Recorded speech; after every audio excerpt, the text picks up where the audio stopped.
I'm a money making, no cap, ayy. Hot as out, but you already knew that. Even if I brought her to you, still couldn't get your boo back. I ain't finna argue with you, this ain't how we do that. You was already mad, I'm just adding something to that, ayy. I'm saying put your hands on your hip, huh? What's up, y'all? It's Briana from Sincerely Briana Nicole, and I am the CEO of The Enamor Effect, and I'm back with a Let's Talk About It. Y'all, I ain't did one of these on YouTube in 4 years almost? It's been, listen. But I said I'm going to do it to keep myself consistent, so here I am. Today we're going to be talking about Kirk Franklin and this documentary that has had me in all the feels, okay? So, I think I watched the documentary for the first time last Saturday.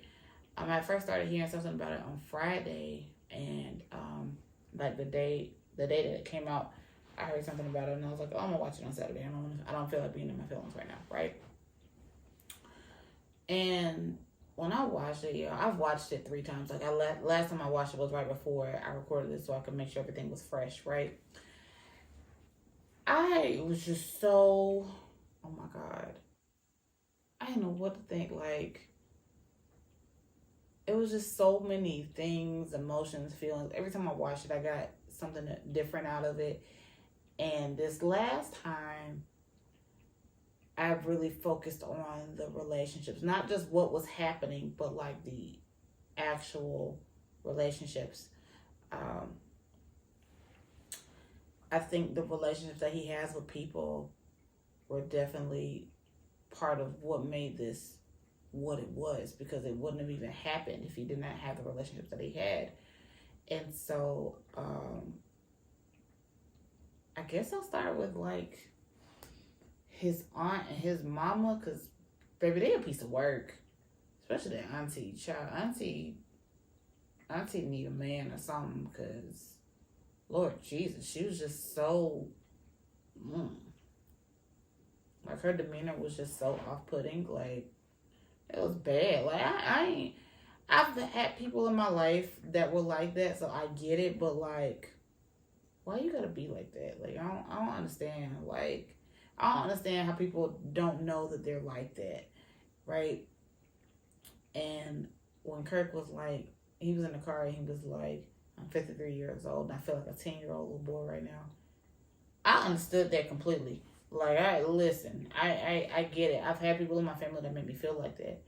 And, I ain't going to even say that they made me feel like that, but I felt like that when I was interacting with them, which is why I limit my interactions with them now, right? So, I just, she was just so abrasive. Oh my God, she was just so much for no reason. And honestly, looking at the situation where the mother was denying that, that Rick was Kirk's father, seeing how the aunt reacted to that, she knew that it was the truth, but the mother was in denial. It really makes me wonder what happened with the mother, because I kind of feel like she had issues with her own father. I don't know if she didn't know who her father was, or if there was some kind of something there, but for her to completely deny the fact that Rick was Kirk's father, and then to raise Kirk to believe that somebody else was his father, and for her to desperately want this relationship with Kirk, but will still deny that, something about the situation is missing. Something about the story is not being told to me. Just my opinion. And I kind of wonder why she put Kirk up for adoption. Or why, I don't know if she put him up for adoption, or if he was just adopted by somebody else. You know what I mean? And for Kirk to be adopted and say that he's never had a day where he didn't know that he was not adopted. It really, this whole situation just kind of makes me cringe a little bit because it's not the first time that I've seen someone taking someone else's child to some extent against their will. Um, I've seen it quite a few times, and I really am curious about what exactly was going on. Because something, for the aunt to be the way she is and the mama to be the way she is, something's going on over there that they ain't talking about.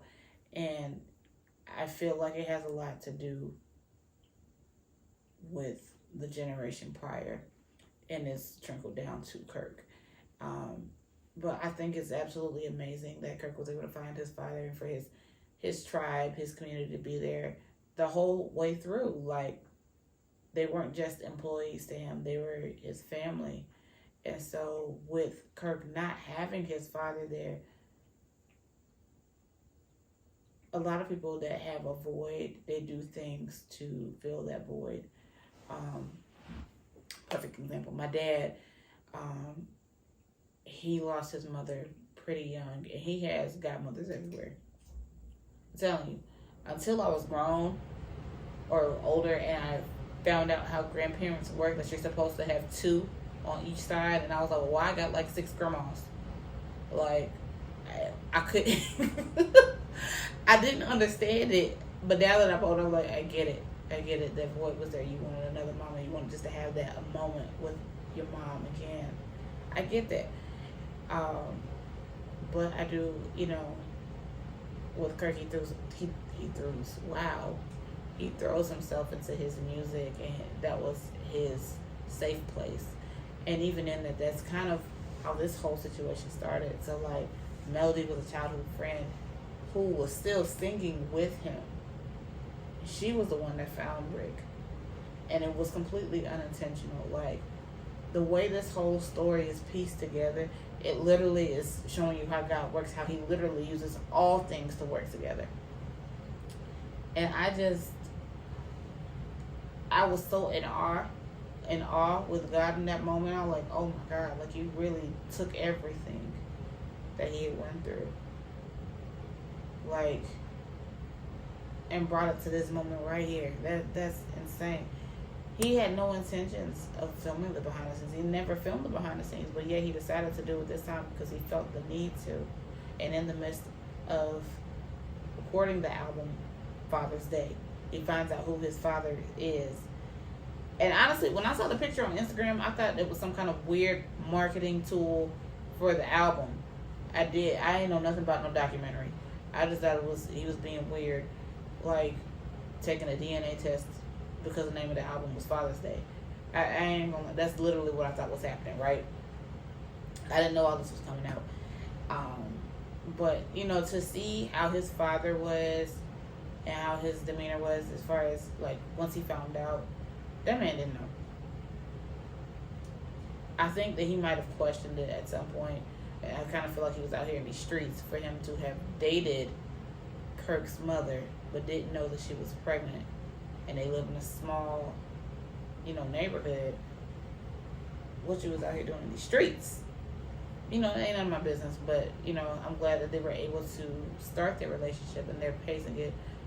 I really do hope that it goes well, and I'm glad that that Kirk was able to share that news with Kirian, because I think a lot of people don't know how hard it is to have a relationship with the side of the family and you don't have that grandparent or those grandparents there to kind of foster that, right? Because back in the day, when I was growing up, our grandparents were the ones who made us spend time with our cousins. They made us spend time with our aunties and uncles. They made us do, people ain't doing that no more. They not, of course, for their own different reasons. Some people just aren't safe for their children, right? But for Kirk to not have that parent, it definitely affected Carrie on. I know for me personally, I didn't have a relationship with either one of my grandparents on my dad's side, for different reasons, and it's weird trying to connect with them sometimes. Like, I love my family completely, but it's really hard for me to connect, and I don't know if it's because I'm military, I don't know if it's because my grandparents weren't there, I don't know what it is, but it's a little bit of pullback on my side. And with my mom's side, where I had both my grandparents, my granddaddy was always there. He was always the one that was bringing us all together. Grandmama was always in my house. You know, like my grandparents on my mom's side were divorced, but that I've always been closer to my mom's side, always. And it's just, it might be because of the grandparents. I don't know. I really don't know what it was, but I could see like that relationship with Kirk's relationship with his father definitely plays a part in how he was a father to carry on. And I really hope I'm saying his name right. I really, really, really hope I'm saying his name right. My God. But you know, I think is Carry On his oldest? Y'all tell me in the comments if he's the oldest. I can't remember. I'm assuming he's the oldest, but that first child, they have a different experience with their parents. And, you know, although the parent is experiencing fatherhood, motherhood, parenthood, whatever, for the first time, they are the direct reflection of the parent's relationship with their parents. And that can be a good thing, it can be a bad thing. Sometimes when the parent isn't there, that makes the grandparent was not there in the parent's life, it makes the parent a better parent. Sometimes the parent turns exactly into who the grandparents were. And if the grandparent wasn't there, you have to give people some kind of grace because you're expecting them to do something that they've never seen before. So of course mistakes are going to be made. So of course, you know, you're not going to do everything right. Of course, you know, you don't know everything. And you have to give grace in that situation. Because I think a lot of times we give the deadbeat dad term if they didn't have a dad to even reference.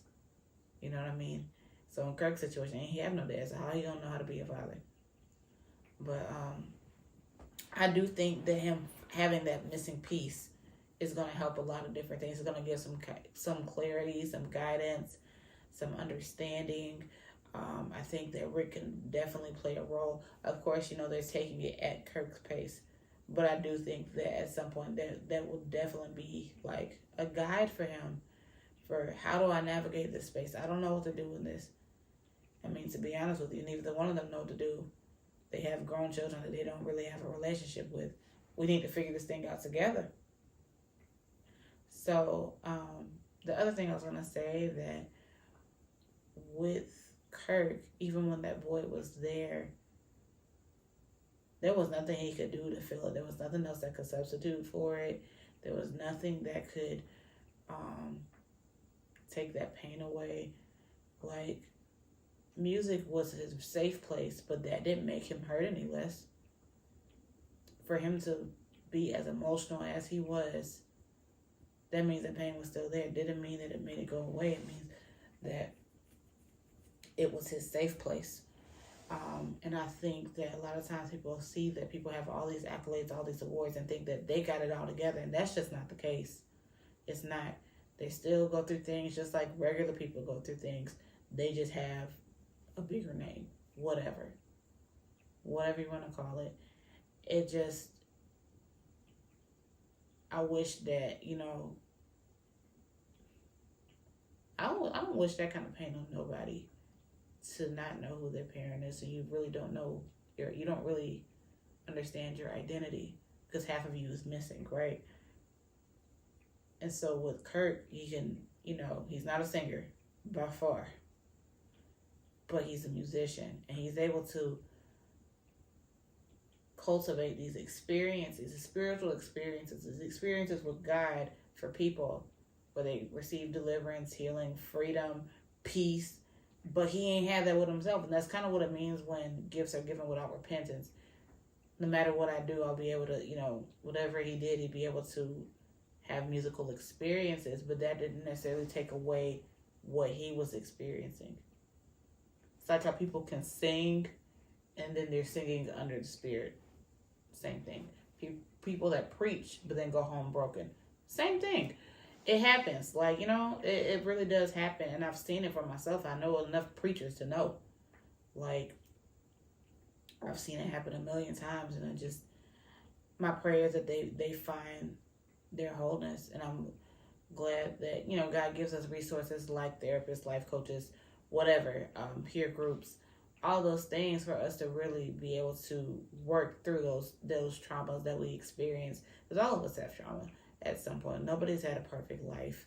Nobody, you know, has had everything exactly the way it should be all the time. We, you know, we aim for it as parents, but that doesn't necessarily mean that that's what's going to happen for your children.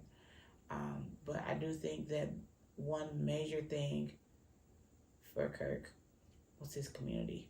The fact that he was able to have the kind of community that he did, where he can trust the people around him and know they're not going to go to the tabloids, they're not going to go to the shade room, they're not going to go to wherever and tell all his business. That says a lot. It, like, this whole experience was because of his community. Had Melody not been there, had she not been at that funeral, had she not been in Kirk's life, Kirk would have never known who his dad was.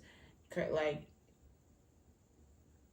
my desire is that people will start having those kind of communities that can really foster and help people through their dark times. Because to be able to write a song like Somebody's Son, that man was really going through it. I don't care. You can say he made it up. No, you can't write something that deep. And he only showed like 20 seconds of the song, and I immediately wanted to cry because of what he was saying. Because that you can't foster up them kind of emotions. Now you can't go. I don't know. You can't just go make those up. That was something real for him, and that you can literally felt that. And so, by the way, I'm really excited to see what Kalante Gavin's doing on the album. I hope and praying that he's on the album, because I love me some Kalante. But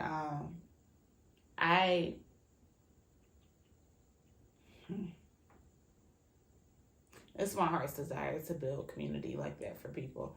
So as I told y'all before, I am the CEO of the Enamor Effect, and that is my business that I've created to help women of faith fall out of love with their trauma and fall in love with their true identity. And we need help getting through it. I'm going through it. And I don't want y'all to think that I have it all figured out, right? Just because I have this business. No, I don't have it all figured out, but I know what helps on this journey. Because healing is a continuous thing. You're never going to be completely healed. It just doesn't happen. Like, life happens, other things happen, we have new traumas. But now that I have the tools that people need to be able to get through it. So the first thing that I did do is build a Facebook group so that we can all have that community, because all of us need encouragement at some point when we're going through things. So if you would like to join the Facebook group, I am going to link it down below in the description box, so definitely check that out. Also, make sure you are subscribed to this channel, because, you know, I'm going to be consistent. Make sure you turn on your notification bells just in case I'm not, so that way you know whenever I do post a video. Also, make sure you're following me on Instagram, and that's all I got. Oh, my Instagram handle is @sincerelybriana Nicole. That's Briana with one N. That's all I got for y'all. I ain't got no more. I hope that y'all enjoyed this video, and I will see you on the next one. Bye.